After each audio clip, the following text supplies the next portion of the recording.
संविधान में आरक्षण का कुछ लोग विरोध करते हैं कि आरक्षण जो है ठीक व्यवस्था नहीं है, लेकिन उस आरक्षण के माध्यम से किसी को न्याय देने का प्रयास किया जा रहा है। इसमें किसी के साथ में अन्याय की कोई भावना नहीं है, इसलिए जो है इसको हम सत्य कहेंगे, असत्य नहीं कह सकते। हमने कहीं पर भी किताब में कोई बात पढ़ी, लेकिन उसकी जांच नहीं की, उसको जांचा नहीं कि वो कैसा ज्ञान है, सही है, गलत है, काम का है या बेकार है, और उस पर हमने वैसे ही अमल किया या दूसरों को सुनाने लगे, बताने लगे, तो वो प्रज्ञा नहीं है। जब तक प्रज्ञा नहीं बन सकती है, जब तक कि आप उसको जो है मूलतः ये छानबीन ना कर लो। होता है, और आजकल दान किस लिए आदमी देता है? दान जब तक नहीं देता, जब तक कि उसको उसका प्रयोजन हल होता हुआ दिखाई ना दे, और उसको वो दान का नाम देता है, जबकि वह दान नहीं है, वो तो व्यापार है। समाधि यानी चित्त की एकाग्रता तो हर व्यक्ति कभी ना कभी लगाता ही है, करता ही है। लेकिन जो हमारी वो चित्त की जो एकाग्रता है, वो स्थायी नहीं है। किसी पार्टिकुलर बात को करने के लिए, लक्ष्य को हासिल करने के लिए हम चित्त को एकाग्र करते हैं। जैसे कि एक शिकारी है, अपने शिकार को पकड़ने के लिए चित्त को एकाग्र करता है। कोई दूसरा आदमी है, कुछ और करने के लिए, या हम पढ़ाई भी करते हैं तो हम चित्त को एकाग्र करते हैं जब हम पढ़ते हैं। लेकिन वो हमेशा हमेशा के लिए नहीं है। लेकिन जो सम्यक समाधि है, वो चित्त की ऐसी एकाग्रता है।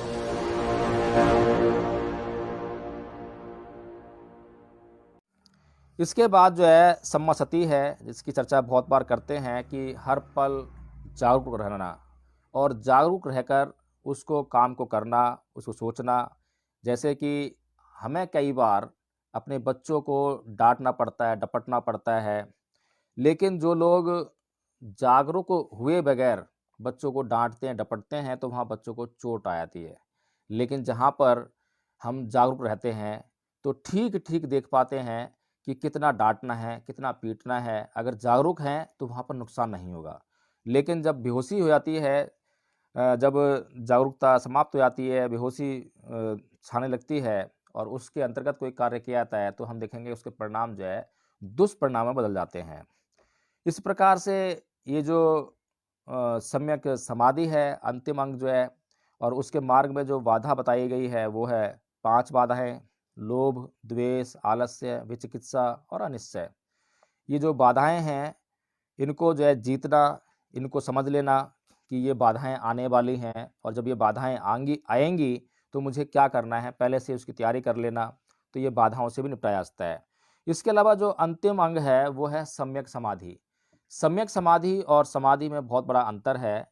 समाधि यानी चित्त की एकाग्रता तो हर व्यक्ति कभी ना कभी लगाता ही है, करता ही है। लेकिन जो हमारी वो चित्त की जो एकाग्रता है, वो स्थायी नहीं है। किसी पार्टिकुलर बात को करने के लिए, लक्ष्य को हासिल करने के लिए हम चित्त को एकाग्र करते हैं। जैसे कि एक शिकारी है, अपने शिकार को पकड़ने के लिए चित्त को एकाग्र करता है। कोई दूसरा आदमी है, कुछ और करने के लिए, या हम पढ़ाई भी करते हैं तो हम चित्त को एकाग्र करते हैं जब हम पढ़ते हैं। लेकिन वो हमेशा हमेशा के लिए नहीं है। लेकिन जो सम्यक समाधि है, वो चित्त की ऐसी एकाग्रता है जो कि स्थायी है।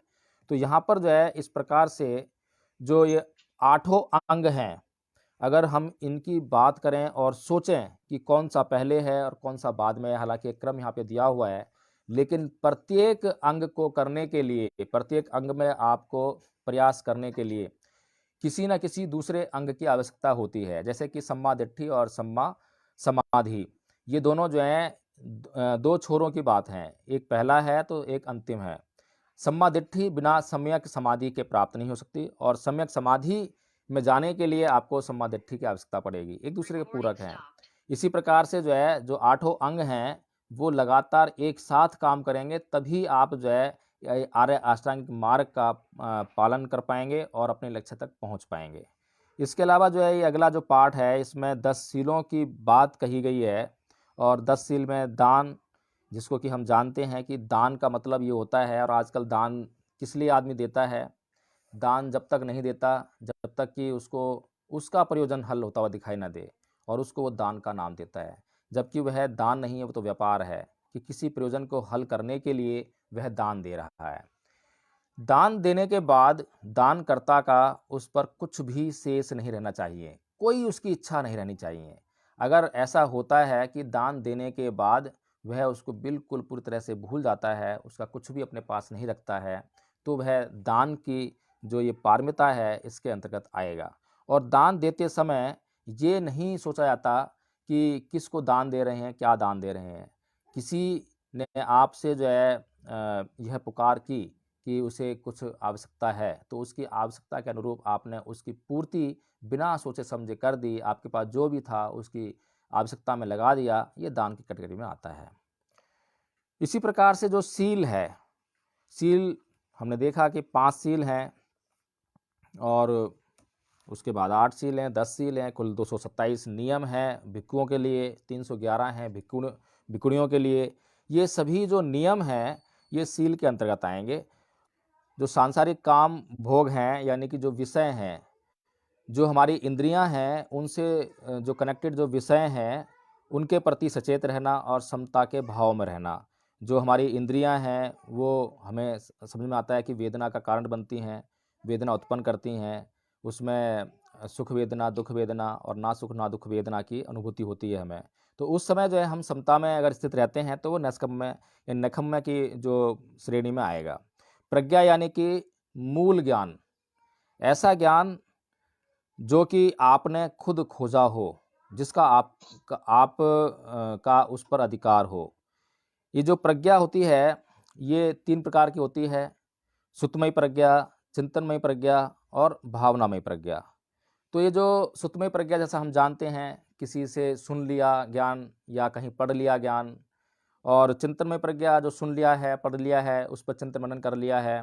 उसके बाद जो भावनामय प्रज्ञा है, ये बहुत महत्वपूर्ण है, यानी कि जो स्वयं की अनुभूति पर स्वयं के अनुभूति के आधार पर उतारा गया ज्ञान, यानी स्वयं उसको इस्तेमाल किया हो। हमने कहीं पर भी किताब में कोई बात पढ़ी, लेकिन उसकी जांच नहीं की, उसको जांचा नहीं कि वो कैसा ज्ञान है, सही है, गलत है, काम का है या बेकार है, और उस पर हमने वैसे ही अमल किया या दूसरों को सुनाने लगे, बताने लगे, तो वो प्रज्ञा नहीं है।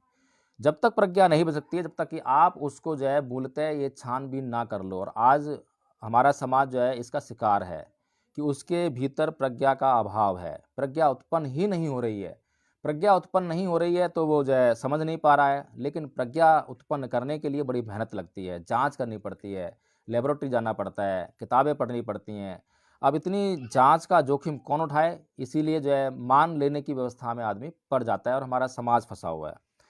इसके बाद जो 5वीं पारमिता है, वो है वीर्य, जिसको कि प्रयास के रूप में हम देखते हैं। अभी हमने पढ़ा था सम्यक प्रयास जो थे, तो हम लोग जो प्रयास करते हैं वो हमारे उचित होने चाहिए, और जो हमने लक्ष्य अपने हाथ में लिया है उसके अनुरूप हमारे प्रयास होने चाहिए।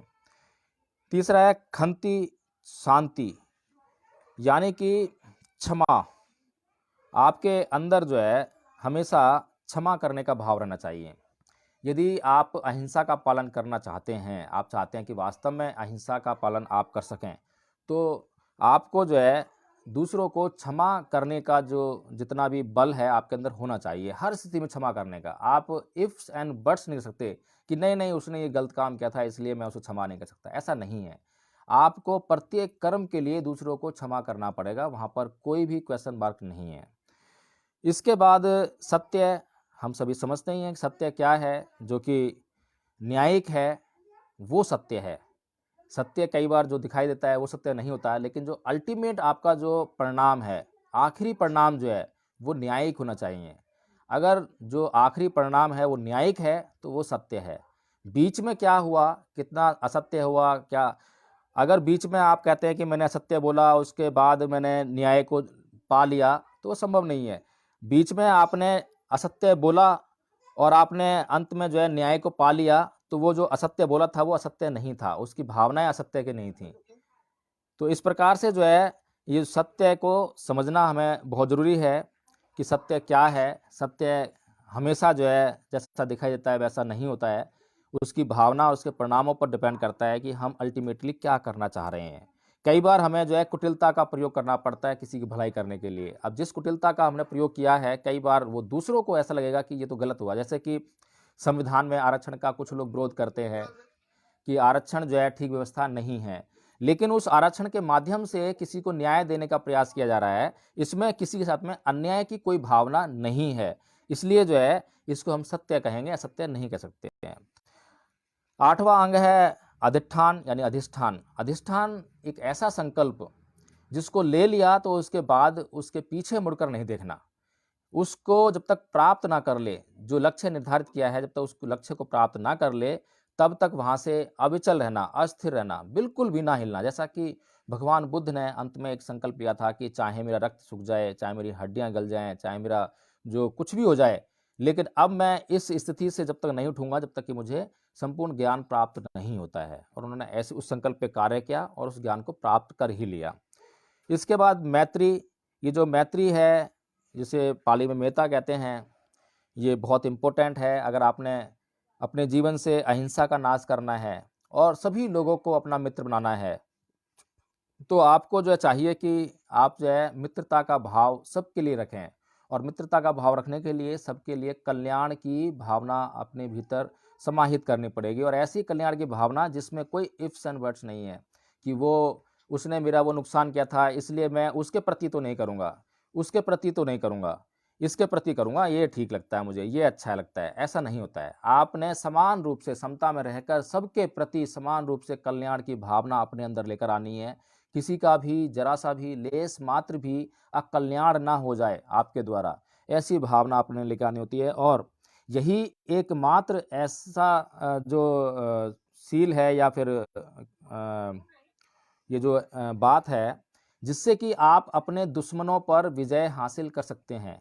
आपके दुश्मन स्वतः समाप्त हो जाते हैं, आपका कोई दुश्मन रहता ही नहीं है। बुद्ध कहते हैं कि जो मित्रता है या जो शत्रुता है, वो आपके मन से उत्पन्न होती है। कहीं बाहर आपके शत्रु नहीं है, शत्रु आपके भीतर ही है। जिस शत्रु को आपने क्षमा कर दिया, माफ़ कर दिया और जिसके प्रति आपने कोई राग नहीं रखा, द्वेष नहीं रखा, घृणा नहीं रखी, जिससे कोई उपेक्षा नहीं रखी, तो वहीं पर आपका शत्रु खत्म हो गया, आपका मित्र बन गया है। इसके बाद 10वां है उपेक्षा। उपेक्षा होती है वही समता का भाव, समभाव रहना। किसी प्रकार की अपेक्षा या अपेक्षा की पूर्ति ना होने पर जो मन में भाव होते हैं, उनका जो है उनकी एब्सेंस रहना।